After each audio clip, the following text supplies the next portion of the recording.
Okey, Assalamualaikum warahmatullahi wabarakatuh. Waalaikumsalam, cikgu. Selamat sejahtera. Okey, Alhamdulillah hari ini selepas cuti seminggu, kita sambung kelas kita untuk peringkat 3 sebenarnya habis dah. Dia punya syllabus sudah habis. Hari ini kita nak ulang balik berkaitan dengan format laporan penghasilan produk. Okay, yang ini merupakan 40% daripada markah PP3. Tapi disebabkan PP3 kita dah ada, jadi kita dah belajar juga cara untuk nak buat penghasilan folio ni. Format-format dia secara detail. Okay. Kalau kita tengok di sini dalam buku teks ni, cikgu rujuk pada buku teks. Okay.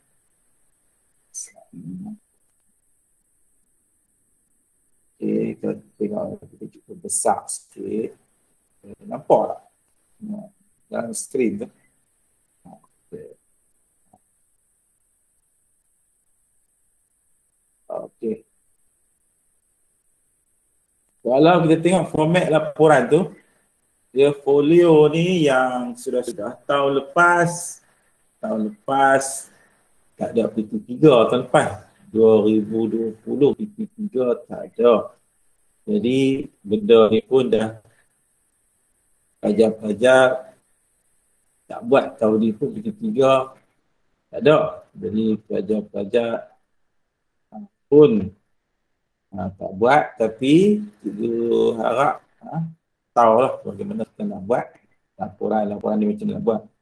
Ada pelajar-pelajar yang hantar lebih kurang ada 30 muka surat catat, ada yang kurang. Okay, dia punya format cara buat dia, yang pertama sekali muka depan.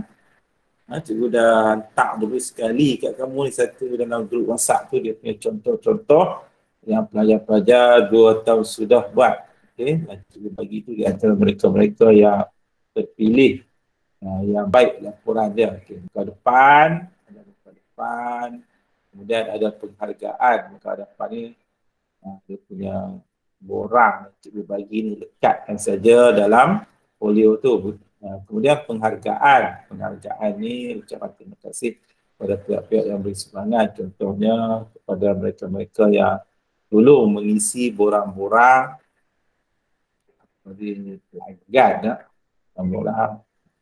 dan juga borang-borang untuk memperbaiki apa yang kita buat. Kita cipta tu ada penambahbaikan, dia buat satu komen untuk memperbaikinya. Jadi kita ucap terima kasih kepada yang memberi sumbangan tu. Kemudian abstrak ni ringkasan tentang projek secara keseluruhan. Okay. Tak sampai pun satu muka surat. Okay. Lepas tu kandungan ni maksud dia ada dia punya bilangan dia, ada dia punya tajuk dia dan juga surat. Lepas tu produk yang kamu nak buat tu memang dah ada dah. Okay, produk tu dah dibuat, produk tu telah dijalankan uji kaji, dah didapati semuanya berjalan lancar, berkesan dan boleh digunakan. Contoh produk yang tahun lepas yang pelajar buat ialah dia menggunakan kereta mainan, kereta kontrol tu. Dia buat satu alat pada kereta kontrol tu iaitu vacuum di mana dia menggunakan kereta kontrol tu untuk menyedut sampah sarap ataupun dia punya benda-benda yang ada di atas lantai tu, dia menggunakan kereta kontrol, digerakkan dan dia buat satu vacuum untuk sedut. Dan bila cikgu test pada kereta tu, dia dapati bahawa kereta tu boleh bergerak dan juga vacuum tu menyedut sampah sarap yang kecil lah. Yang kecil tu masuk ke dalam tempat vacuum ni. Jadi dia jalan dengan lancar. Jadi kita tulislah pengenalan berkaitan dengan produk kita. Okey. Lepas tu penentuan gabungan teknologi yang boleh digunakan. Contoh kita kontrol tu menggunakan elektronik, menggunakan gabungan teknologi semasa iaitu menggunakan remote control dan juga menggunakan kipas automatik ataupun menggunakan sensor. Okey. Lepas tu perancangan konsep, letakkan perancangan konsep dalam bentuk lakaran. Okey, lakaran ni ada dalam laporan. Lakaran ni berbentuk 2D ataupun 3D. Okay, 2D lukisan biasa, 3D dia ada bentuk 3 ukuran cantik sikit. Ukuran 3D. Okay, lakaran terakhir, jadual kerja, macam mana kamu siapkan, mula-mula buat apa, pertengahan buat apa, last sekali buat apa. Okay, yang ini boleh dijalankan secara kumpulan ataupun individu. Tetapi sebelum ni, projek-projek yang kita buat 2 tahun sebelum ni, kita menjalankan secara individu, tidak secara berkumpulan. Kemudian kos untuk pengurusan kewangan, kos untuk nak menghasilkan produk tersebut dari bermula sampai habis. Okey, berapa ringgit yang kita gunakan, penghasilan produk, okey, macam mana kita nak mengukur, menanda, memotong, membina, mencantum, membuat kemasan. Ini melalui penerangan dan juga gambar-gambar yang kamu ambil, hanya masukkan dalam laporan kita. Kemudian kita uji produk kita, macam mana kita uji, kita ambil gambar, kita selain daripada ambil gambar, kita test melalui bagi tahu ataupun tunjukkan kepada pelanggan kita, tak kira siapa pun. Okay. Keputusan pengujian akan dinilai dari aspek kefungsian, ergonomik, estetika, keselamatan dan keberkesanan. Yang paling penting di sini ialah keberkesanan projek yang kita buat. Contoh yang projek yang pajak buat ialah kipas dengan lampu, iaitu penggunaan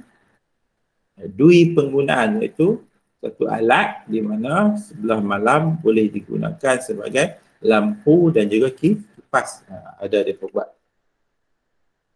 Okay, lepas tu cadangan penambahbaikan, macam mana nak buat penambahbaikan, mungkin nak tambah sensor ke, nak tambah power dia ke, dan macam-macam lagi. Last sekali penutup. Okay, lebih kurang tak sampai penutup. Last sekali bibliografi iaitu rujukan. Kita rujuk di mana? Kita rujuk YouTube, kita nyatakan dia punya link dia. Okay. Last sekali lampiran ni termasuklah lukisan anjuran ortografik, lukisan isometrik, browser, mana pengguna, sebarang dokumen letakkan dalam bahagian penerangan laporan. Okay. Lepas tu dia pelajar-pelajar dikendaki membuat persembahan laporan, iaitu di depan pelajar-pelajar lain dan juga guru. Okey, contoh laporan penghasilan produk. Contoh penghargaan, ribuan terima kasih ni. Okay, lepas tu abstrak, contoh abstrak ni kamu ambil saja di sini. Contoh ni semua pelajar-pelajar cikgu dah buat ni dalam apa, soft copy. Cuma dia ganti saja perkataan yang apa, kata macam contohnya yang ni penggilat kasut, kita gantikanlah dengan vacuum automatik. Macam lah ganti saja. Okay, lepas tu kandungan, nampak ni contoh-contoh kandungan.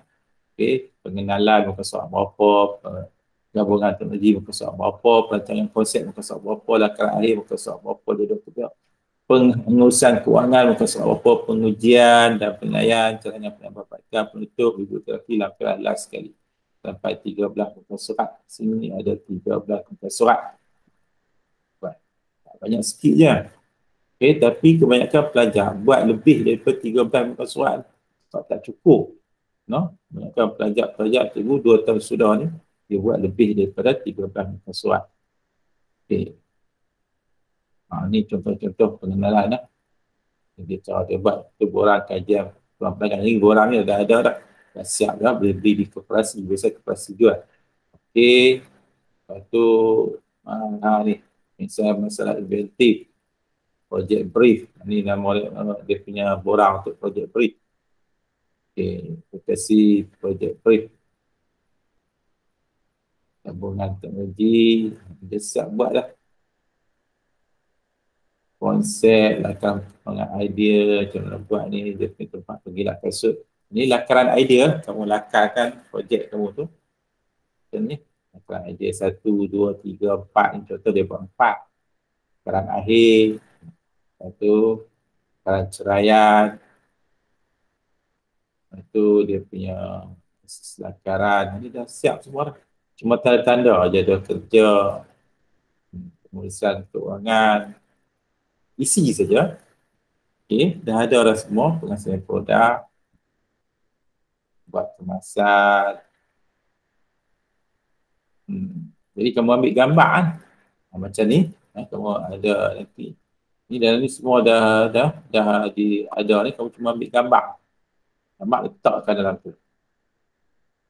Kemudian akses keputusan pengujian, tanda right ya tidak, dan penilaian. Okey, itu cadangan penambahbaikan. Buat contoh ni kan. Penambahbaikan. Kalau macam ni, kalau penggilat kasut ni penambahbaikan ni cikgu nampak di sini. Okey, itu dia punya gear dia kan. Sekarang ni bateri tu kita gantikan dengan solar. Bateri kita gantikan dengan solar. Lepas tu dia punya sensor kita gunakan, tak pakai switch, kita gunakan sensor. Kalau kita pegang saja dah automatik dia berputar. Gear tu kita masih lagi gunakan yang ni, gear boleh larang.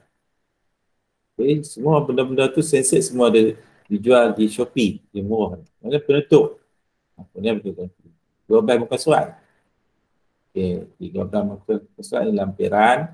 Lampiran kita lukiskan lukisan. Ni nama dia lukisan unjuran ortografik sudut ketiga. Ada pandangan atas, ada pandangan hadapan, pandangan sisi kanan. Kalau boleh lukis macam ni memang cukup cantik. Okey. Habis. Yang ini yang dikatakan sebagai laporan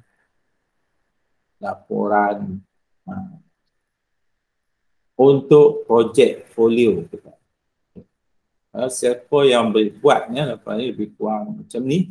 Ikut saja step-step ni yang ada dalam buku teks ni. Step-step ni, kalau boleh buat ni, kalau hantar projek guru ni, dan ni, tak kira projek apa ni, dia bagi untuk markah PVD dia 6, paling tinggi sekali.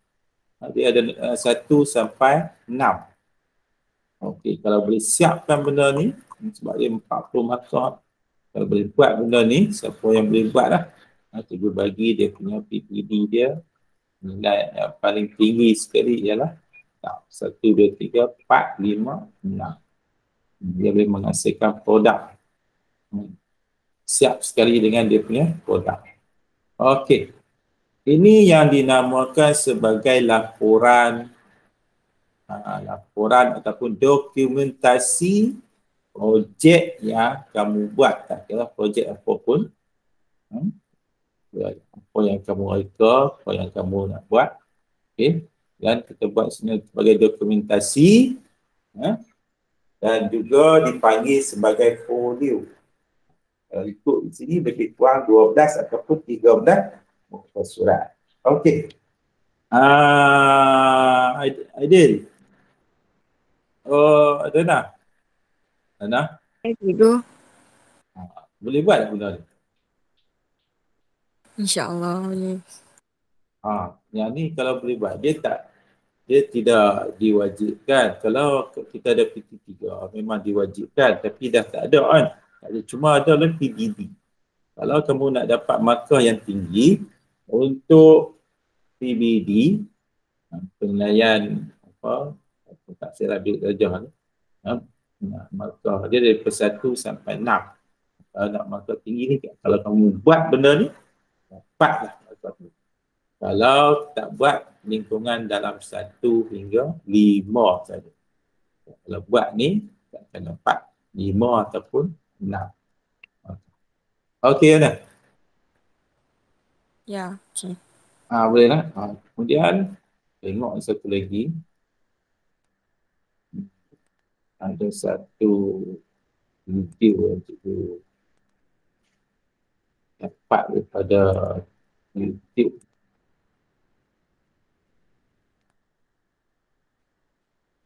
Untuk anak-anak pelajar sekalian, hari ini saya ingin menyentuh tentang sambungan ya daripada penghasilan produk bagi bab yang kedua.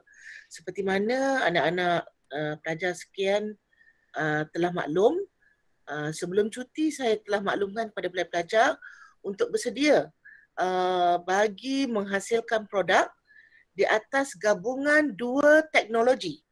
Ya, seperti mana pelajar-pelajar dah ketahui, kita ada 9 teknologi yang mana pelajar-pelajar perlu menggabungkan lebih daripada 2 ataupun 2 paling minimum. Jadi bagaimana untuk menghasilkan dokumentasinya?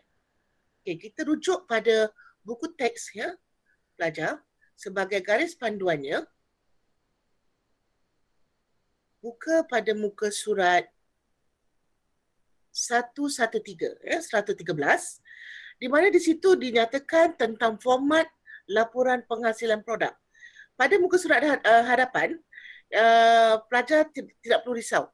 Untuk muka surat hadapan saya akan sediakan untuk muka surat ni. Pelajar terus skip ya untuk muka surat hadapan, tak perlu sediakan. Terus kepada penghargaan. Untuk penghargaan, secara ringkasnya, anda perlu nyatakan penghargaan anda kepada siapa?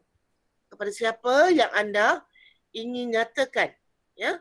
Iaitu kepada guru anda, kepada rakan-rakan yang membantu anda, kepada ibu bapa dan pihak-pihak yang terlibat. Ya, contohnya mungkin ada ya orang ataupun individu yang anda jalankan sebab wawancara ataupun anda meminta bantuan, sila nyatakan nama orang tersebut ya sebagai tanda penghargaan. Okey, seterusnya kita masuk pada abstrak. Apa yang dimaksudkan sebagai abstrak? Ya, abstrak ni adalah ringkasan bagi keseluruhan laporan penghasilan produk anda. Apa yang anda hasilkan?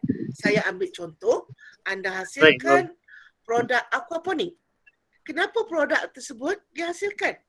Ya, seperti mana anda sudah maklum, produk aquaponik adalah menggabungkan teknologi iaitu hidroponik, iaitu penanaman tanpa tanah, ya, secara titisan atau sebagainya, dan juga aqua iaitu penternakan, ya, penternakan ikan di dalam akuarium. Jadi kenapa kita gabungkan? Anda nyatakanlah. Ya, sebab itu adalah kenapa anda memilih.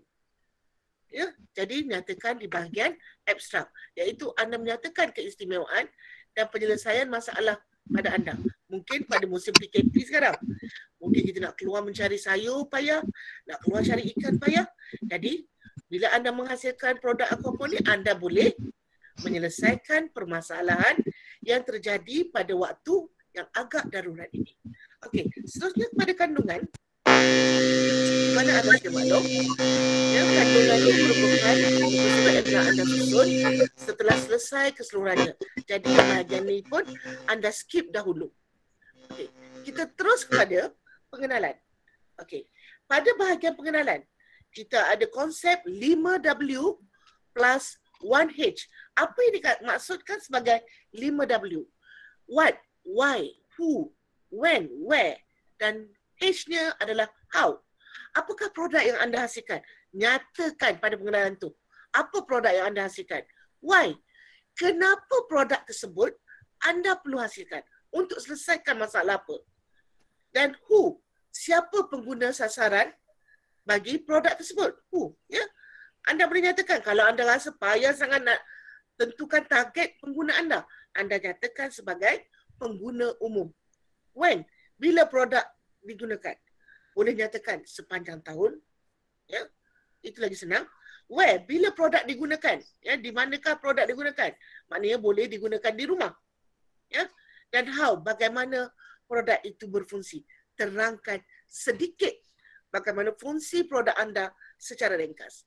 Dan dalam penentuan gabungan teknologi, ya, seperti mana yang kita maklum, dalam penentuan gabungan teknologi, cikgu dah beritahu sebelum cuti, anda perlu faham apa yang anda ingin hasilkan gabungan teknologi tersebut, dan teknologi yang hendak anda gabungkan tu tak payahlah pelajar-pelajar pilih yang teknologi yang agak-agak susah, yang menyukarkan anda untuk hasilkan.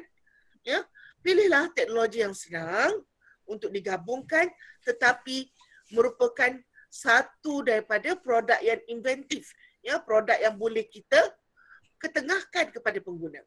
Okey, yang berikutnya adalah perancangan konsep. Apa yang dirasakan sebagai perancangan konsep? Saya pergi kepada perancangan konsep. Oh, lanjut ya. Ke bab bahagian lain pula dah. Tak apa. Okey, apa yang dikatakan perancangan konsep anda? Okey, kita teruskan pada perancangan konsep. Perancangan konsep ni iaitu menggambarkan idea anda secara jelas dan berkesan. Yang mana bahagian ini, ya, bahagian ini memuatkan semua lakaran anda, ya, idea anda dalam bentuk lakaran.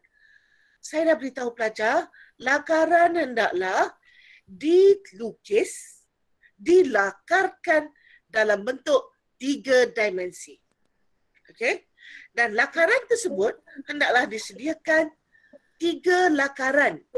Ya, 3 lakaran saja yang berbeza bentuk, ya, tetapi mempunyai fungsi yang menyelesaikan masalah anda. Fungsi yang sama.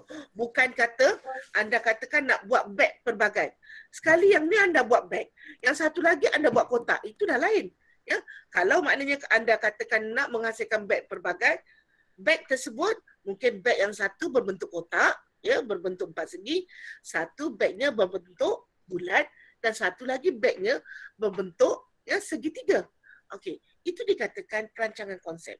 Dan, ya, lakaran tersebut hendaklah anda hasilkan dengan bentuk 3 dimensi dan warnakan dia sama ada hitam putih ataupun berwarna yang lebih cantik mengikut gambaran warna yang anda hendaki. Ya, dan saya sarankan pelajar-pelajar supaya menggunakan peluang, ya, masa yang agak panjang ni untuk mewarna lakaran anda. Dan pada lakaran tersebut hendaklah juga dinyatakan sekurang-kurangnya ada elemen dan juga prinsip. Sekurang-kurangnya 3 elemen dan juga 3 prinsip. Nyatakan pada lakaran tersebut. Ya, dan tulis pada lakaran anda lakaran 1, lakaran 2 dan lakaran 3. Okey, yang berikutnya 4.0, lakaran akhir. Daripada 3 lakaran yang anda pilih, anda perlulah memilih satu lakaran akhir, iaitu lakaran yang terbaik. Lakaran yang terbaik tadi perlulah bermaklumat dengan lebih lengkap, iaitu dari segi elemen dan prinsipnya. Dan lakaran yang terakhir hendaklah dikemaskan dari segi lakarannya, ya, supaya lebih cantik dan lakaran tersebut seakan-akan dengan projek sebenar anda. Okey, yang berikutnya, selepas lakaran, anda perlu menghasilkan jadual kerja. Bagaimana nak menghasilkan jadual kerja? Okey, kita tengok pada gambaran ni.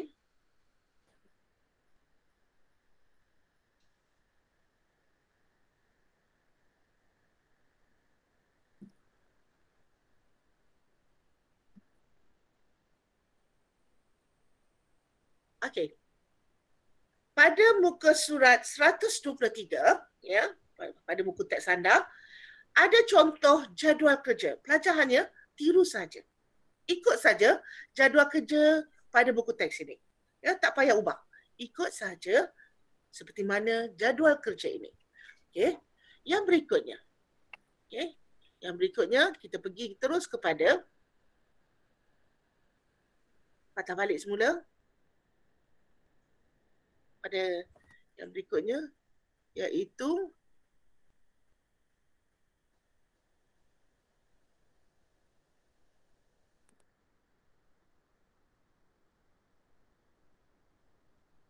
Selepas jadual kerja, anda perlu menyediakan pengurusan keuangan. Dalam pengurusan keuangan, di sini anda hendaklah menggunakan konsep SMART. SMART.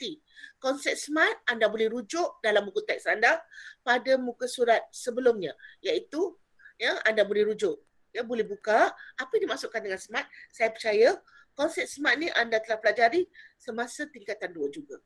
Okey, di dalam pengurusan keuangan, pelajar hendaklah menyatakan kos pengeluaran dan harga jualan yang bersesuaian dengan produk anda.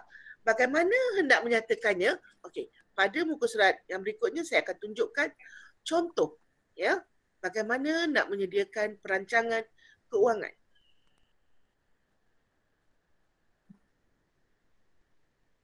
Okey. Ini adalah contoh pengurusan keuangan. Anda boleh ikut pada muka surat 124 buku teks. Apa tujuan anda ikut saja di sini? Tujuan nama projek anda. Nama projek anda boleh tulis sendiri. Apa nama projek? Cantik contohnya, saya bagi contoh. Beg Hanis. Beg Alisha. Anda boleh gunakan nama anda juga. Apa tujuannya? Itu anda tahu sendiri. Berapa bilangannya? Contohlah, bilangan tu dalam sebulan. Anda boleh hasilkan berapa biji beg tu. Kalau anda katakan beg anda ni handmade. Mungkin handmade ni agak kritikal sikit nak buat kan, susah. Jadi bilangan yang anda boleh hasilkan dalam sebulan mungkin hanya 10 biji saja. So tulislah 10 biji. Siapa sasaran dia? Suri rumah, pelajar ataupun umum. So tulis. Okey, kos. Kita masuk pada kos bahan. Apa yang dikatakan kos bahan? Kos bahan maknanya anda kena senaraikan satu persatu secara lengkap dan detail bahan yang anda gunakan untuk menghasilkan projek anda. Okay, contohnya kalau menghasilkan beg, anda menggunakan beg tersebut daripada jeans terpakai. Adakah perlu masuk jeans terpakai?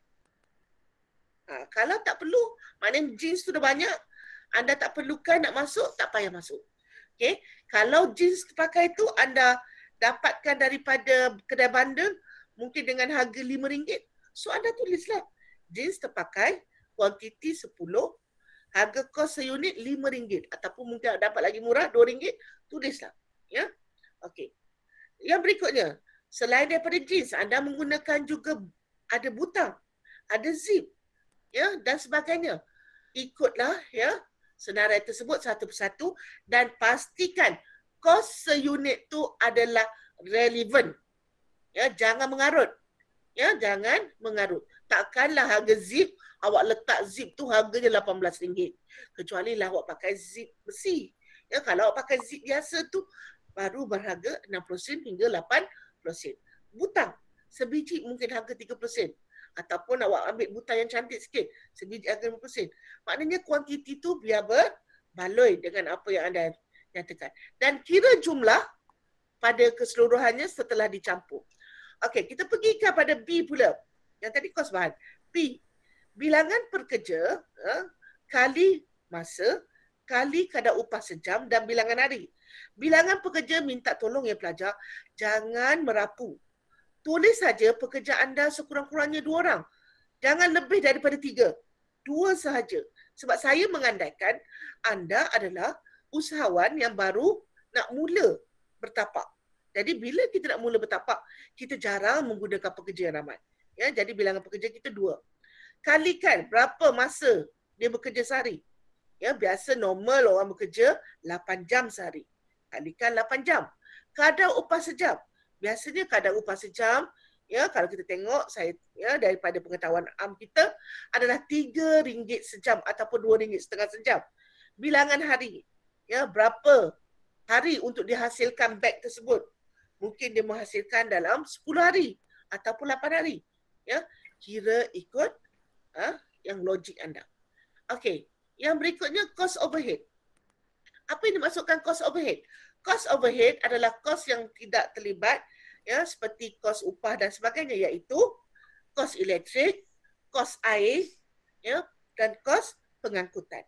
Anda kira dekat situ kos overhead berapa. Janganlah cost overhead tu terlalu melampau. Biasanya cost overhead kita gunakan elektrik, barulah berapa ringgit, RM3 ke RM2 ke, ya, ataupun sehari hanya 50 sen ke, bilangan harinya berapa, ya, kira. Okey, jumlah modal. Jumlah modal iaitu anda ambil daripada kos bahan anda keseluruhan, tambahkan dengan kos upah dan tambahkan kos overhead untuk dapat jumlah keseluruhan. Okey, kos jualan pula. Kos jualan seunit, kalau tadi anda kira bahan untuk 10 unit, ya, anda divide, maknanya bahagikan kos tadi yang anda campur jumlah modal tadi, keseluruhan bahagikan kepada 10, ya, jadikan kos unit campur dengan peratus keuntungan. Dan untuk mencari peratus keuntungan, saya dah ajar, ya, saya dah pernah masukkan dalam soalan ujian kita yang pertama dulu, bagaimana mengiranya kalau anda menganggap 30%, 30%. Dan mohon, ya, saya mohon pelajar, kos keuntungan, peratus keuntungan jangan sampai 100%. Ya, anda boleh buat peratus keuntungan antara 30 hingga 50%. Okey. Yang seterusnya. Ya, keuntungan. Ya, maknanya keuntungan iaitu kos jualan tolak kos pengeluaran seunit. Jadi berapa ringgit anda dapat. Itu pun anda dah pelajari. Okey, realistiknya maknanya realistiknya berapa keuntungan tu, adakah berbaloi atau tidak dengan yang anda keluarkan. Tempoh masa. Ya, dalam 10 biji beg tu, tempoh masanya mungkin ambil masa 10 hari. Ya. Yang berikutnya, penghasilan produk, anda boleh ikut format di sini. Ini dia menyediakan bahagian projek lain. Tapi kalau anda dikatakan di sini, penghasilan produk mengukur, menanda dan mutu bahan, maknanya anda ukurlah. Ukur dan tanda apa yang proses anda buat pada projek anda. Dan saya percaya pelajar-pelajar dah mula buat projek dia, ya, walaupun sedikit, tapi anda boleh mula mengarang, ya, untuk bahagian penghasilan produk. Membina dan mencantum. Kalau anda membina dan mencantum produk tersebut, jahit, ya, ataupun gunakan glue, ataupun mungkin anda menggunakan ribat, ataupun menggunakan sebarang produk yang lain, ya, anda nyatakan. Okey. Yang berikutnya, membuat kemasan. Maknanya membuat kemasan ni, apakah yang anda gunakan? Elemen apa yang anda gunakan untuk mengemas produk anda? Contohnya membuat kemasan. Pada beg tadi saya nyatakan, ya, dia nak nampakkan cantik, dia buat sulaman. Nyatakanlah kemasannya sulaman. Ataupun dia nak cantik, dia letakkan rabbit atau render. So, dia boleh nyatakan. Okey. Pengujian dan penilaian. Okey. Untuk bahagian pengujian dan penilaian, saya mohon pelajar ini anda berhenti. Stop dekat sini. Ya, skip yang ini dulu. Kita tunggu sampai naik sekolah nanti. Ya, sebab pengujian dan penilaian kita boleh buat semasa naik ke sekolah nanti.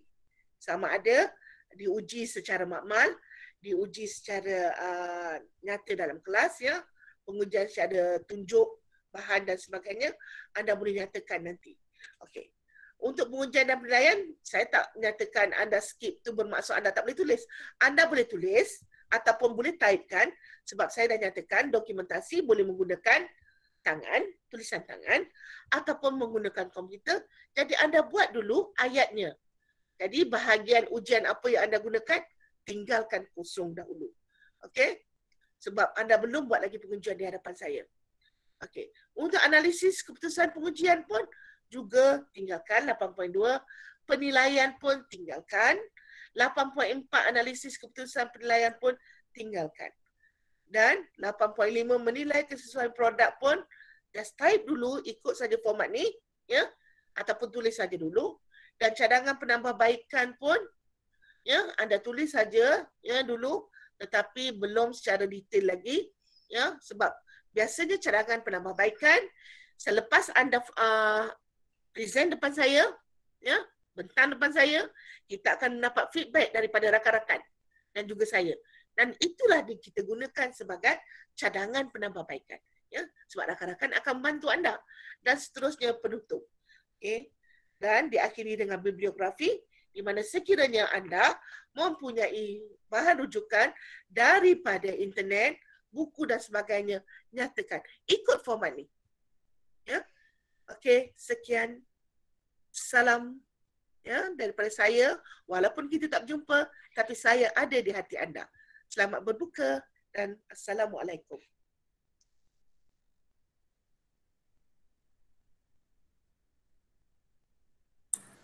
Apa ni, kamu dah dengar lah penerangan daripada cikgu tu tadi berkaitan dengan projek, laporan projek yang membawa markah 40% daripada PT3 tu.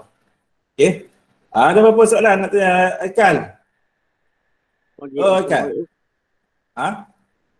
Projek apa OS? Yang ni projek hak tingkatan 3 ni. Projek ni ialah melibatkan reka cipta barangan ataupun pembuatan ataupun alatan untuk penggunaan kamu ataupun penggunaan masyarakat sekeliling yang menggabungkan dua teknologi. Apa OS ni? Contoh banyak lah. Contoh. Contoh dia ialah seperti vacuum. Vacuum lantai. Contoh satu, dia menggunakan kaitan kontrol. Itu, ni yang contoh lah yang cikgu bagi. Yang kedua, kipas. Kipas dengan lampu. Ini lagu mana ni? La ilaha illallah. Lepas tu ada lagi. Kipas dengan lampu. Kemudian kita ada pisau. Pemotong lidi, pemotong apa lagi? Pemotong cardboard. Macam-macam lah dia punya reka cipta yang kamu fikir boleh. Cikgu mana muka cikgu? Lepas kamera cikgu rosak. Lepas tu dia punya ciptaan yang lain. Yang ni kalau kamu buat markah PBD kamu cikgu bagi paling tinggi. Okey. Ada apa nak tanya? Dah habis ni? 9:30 lagi ada kelas lain pula. Okey, ada apa nak tanya? Tak ada. Kalau tak ada apa-apa, itu saja untuk ini sebagai pengetahuan kamu untuk langkah-langkah pendokumentasian projek. Jadi law ni tak ada, tak. PT3 tak ada, kita pun tak wajibkan. Jadi kalau siapa yang nak buat, cikgu bagilah PBD dia yang paling tinggi ni 5 ataupun 6. Okey, boleh? Kalau ada apa-apa nak tanya nanti boleh WhatsApp dulu. Kalau tak ada apa-apa, itu saja untuk hari ini. Assalamualaikum warahmatullahi wabarakatuh. Jumpa lagi minggu depan. Okey, sama. Assalamualaikum. Salam. Cikgu. Okey. Ya.